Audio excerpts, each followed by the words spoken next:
tractor and he tries to grab one of the chickens. He misses out. He does not get one of the chickens and he flies away in shame. So I thank that hawk very profusely. For one, not stealing one of the meat chickens, and two, for helping me out a little bit.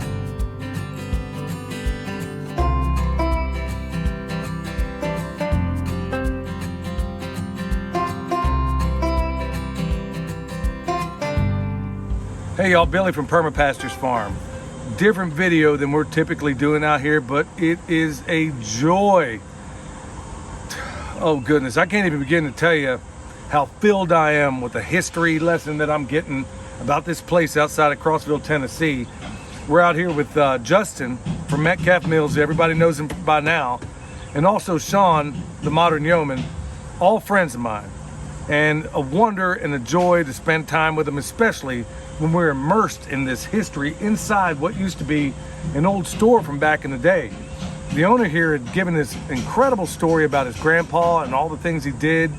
Me as a butcher, I can't even begin to tell you the joy I've had by looking at some of these old meat slicers with porcelain trays and seeing Justin just light up, and my son being able to get all of it and take it together and put it into something that's just, it's just magical, y'all. When you can go out there and help your friends, do something that they need done, but also get fulfilled from an intellectual standpoint.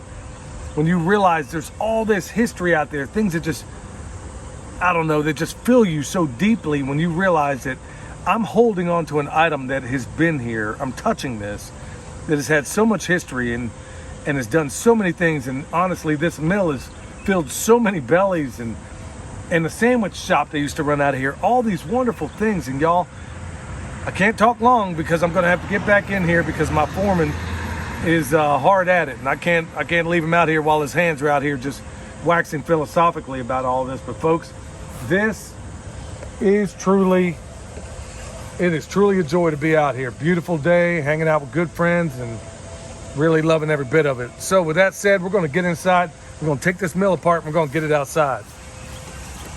My grandpa and my dad used to trap rabbits with apparatus like this.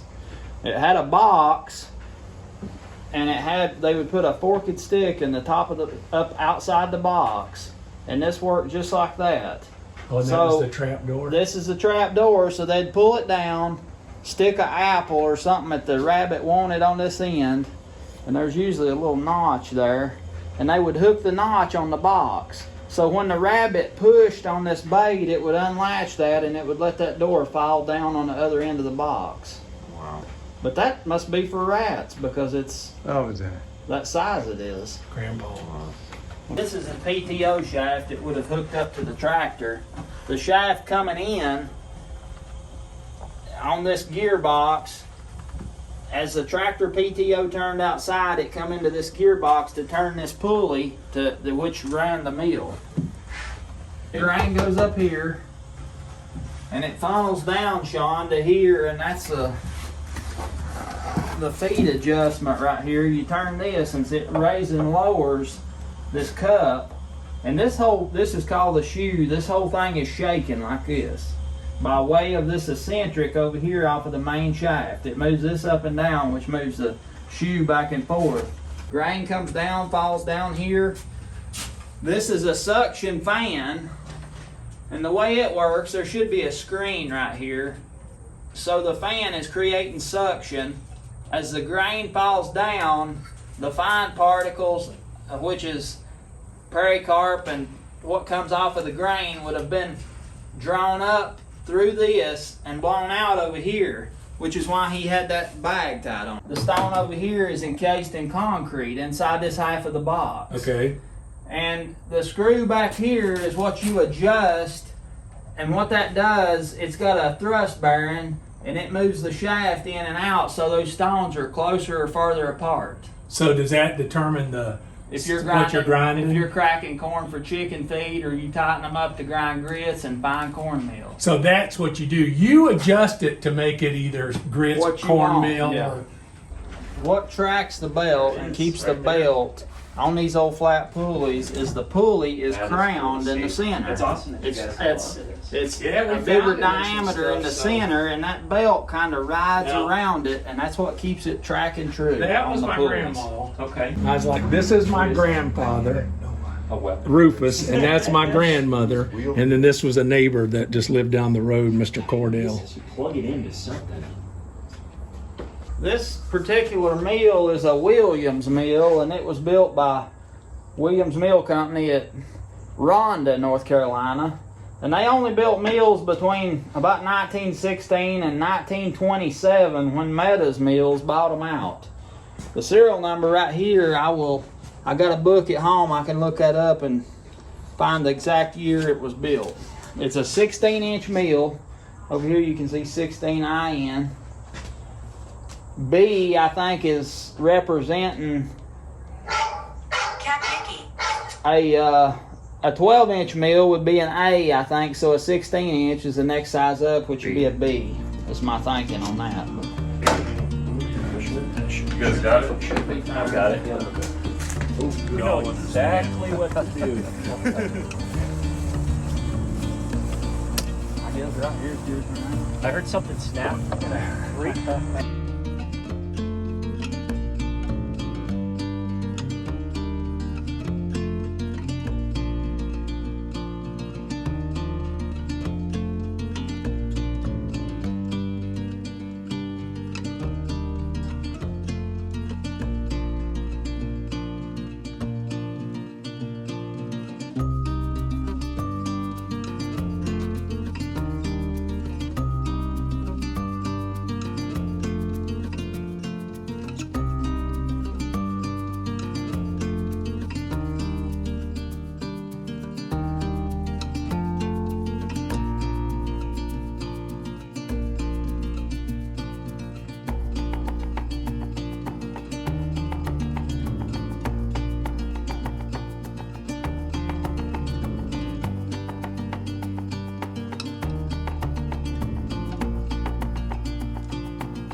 All right, y'all, it's the next day, and to say that it was a joy is an understatement. I mean, honestly, it is so cool to not only go out there and be invited to do something I've never done before. I mean, I've done in the industrial electric work that I've done for most of my adult life, for much of my adult life, I've been around this sort of thing before, but never ever had my chance to really do this kind of mill work, not even close. I mean, I've worked in a number of factories where it's more industrialized type stuff, but never anything with this kind of history to it, this kind of legacy. I mean, how cool is that? I'm sitting there putting my hands on, working with my friends and my son, doing something that is truly worthwhile. And folks, yeah, right on cue. That's right. So he's giving me an amen too, folks. But honestly, to be there and to work on this stuff, to see my son learn yet another skill, to be out there with Sean, the modern yeoman, extraordinary guy, and with Justin. And also, folks, the big thing, honestly, the wonderful thing for me is that there wasn't a single person sandbagging. If anybody was, it was probably me because I did a lot of the filming. But to see these guys out there knee deep in it, getting dirty, working selflessly, and working with a smile on their faces, doing something that is truly worthwhile, folks. You can't put a price on that. In fact, haven't you noticed that the most worthwhile things that you do in your life, you do for free? Or you do just for the entertainment of it, you do for the enjoyment of it, or you do because, like me, you have a lifelong love for learning, no matter what it is. So, folks, I mean, find those collaborations out there. And, folks, people have asked a number of times, like, hey, where did you learn to be a butcher? You know what I did? I volunteered. I not only volunteered because it was so hard to get in the door, I volunteered and offered to work for free. Yeah, that's what you do. That's what you do. If there's a skill or knowledge you want out there and it's highly competitive, believe me, if you go in there and tell them, just to get your foot in the door like I did, look, I'll sweep the floor. I'm happy to do that. Just to be able to watch, even from a distance. Find your way in that door. Ask anybody you want. If they're doing a skill that you don't have, find a plumber, find an electrician, find a carpenter, offer to work for free.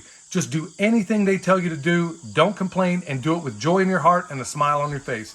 Just like my first ever journeyman once said to me, he said, hey, Billy, he had a real gravelly voice. He says, hey, son, if you're working with me, you better be doing one or two things at all times. Whistling or sweating. And it's better if you do both. It was a profound point that he was making. I mean, honestly, if you can't do any of this stuff with joy in your heart, whether it's the career that you're currently using to put money on or bread on the table, maybe find a way to transition yourself into something that you do love, even if it doesn't pay much. Maybe you do like we do. We drive old cars, so we don't have car payments. We save our money. We grow our food. We butcher our own animals. We put them in the freezer. We do all these things so we can, what little money that we do require, we can put it in the areas that we want. Whether it's going with friends to go to other places, whether it's going to festivals like the Back to the Land Festival that we have coming up very, very soon. So make sure you sign up for that. Folks, all these different things that you can find collaborations with, whether it doesn't have to be a YouTube channel. There's so many things we do that doesn't involve, and partnerships that we have that don't involve other YouTube channels. Find the person down the road who's doing something that you want to do. Folks, just to recap, at the end of the day, I am absolutely overjoyed that I'm sitting there with a master. And Justin, of course, doesn't play it up as much as he should, but truly, he is known far and wide for the stuff he does. And I had no idea until yesterday just how many people know what he does and respect the work and the craftsmanship that he's able to achieve with these and with his reputation. How cool is that? Folks, it's exactly the same place we want to be. So, with all that said, folks, just like I said, just if you can, find those partnerships around you. Find those things that you can use. Find these mutual assistance groups, especially in these times. Find those mutual assistance groups where you don't have to know it all, but maybe you know somebody that does. Maybe you lend a hand when they need it. Maybe they lend you a hand when you need it. So, folks, on behalf of my dog, Milk Boy, Sean, the Modern Yeoman, Justin, and my son, William, this is Billy from Perma Pastures Farm, where permaculture is my passion.